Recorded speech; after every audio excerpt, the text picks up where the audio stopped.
Salam sejahtera semua. Saya Albert T. Selamat datang ke channel saya Albert T Reformati. Ingat ya, bukan reformasi ya, iaitu reformati. Hari ini merupakan hari ke-46 selepas saya dan keluarga saya diacukan pistol, dianiaya oleh SPRM untuk memakai baju ini. Saya ingin menegaskan di sini, baju ini saya beli di Shopee.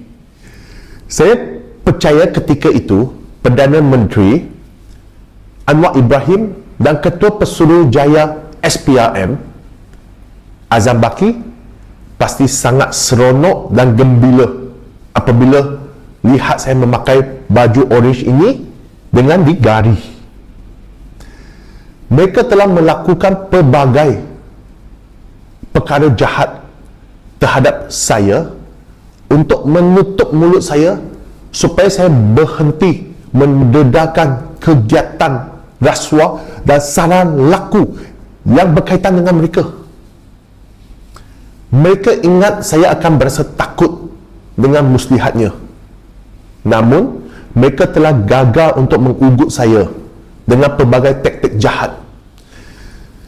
Saya sangat semangat dan konsisten dengan perjuangan saya untuk menuntut hak serta keadilan yang sepatutnya memihak saya, untuk mengecewakan niat jahat mereka yang ingin menghina maruah saya dan cuba seksa jiwa saya. Melalui baju ini yang tertera perkataan tulisan lokap SPRM, saya sengaja memakainya untuk menunjukkan bahawa baju ini adalah sama sekali tidak memberi sebarang kesan terhadap semangat perjuangan saya. Saya mohon maaf kepada mereka yang berfikir bahawa baju ini telah menghancurkan imej atau reputasi saya. Saya telah beli banyak helai baju ini di Shopee dan saya rasa baju ini adalah sesuai dipakai untuk jalan-jalan ke pusat beli belah atau makan di mana-mana restoran.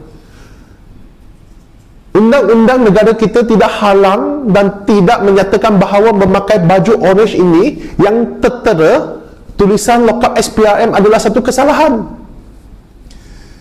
Sebenarnya hari ini saya ingin mengulas kenyataan Anwar Ibrahim 2 hari lepas berhubung komitmennya dalam usaha membantras rasuah akan diteruskan tanpa kompromi.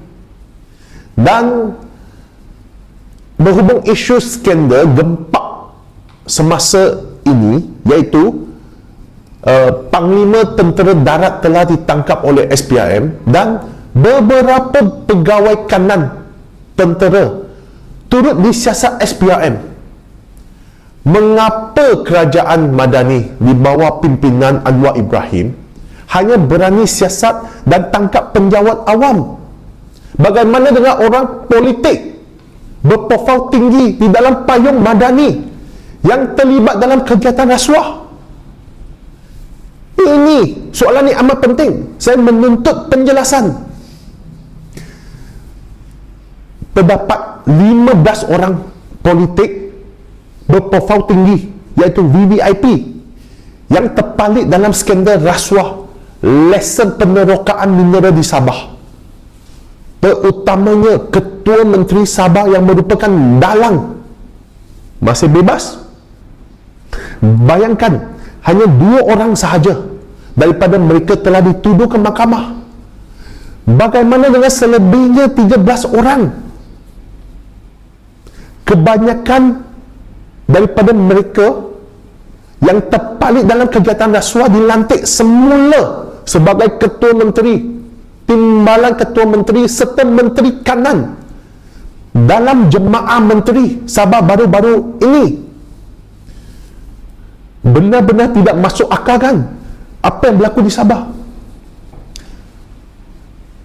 seolah-olah manusia yang berprofil tinggi ke bawah undang-undang, kedudukan mereka di atas undang-undang, dan memaparkan kerajaan madani mengamalkan sistem penguatkuasaan dan pendakwaan dua darjat.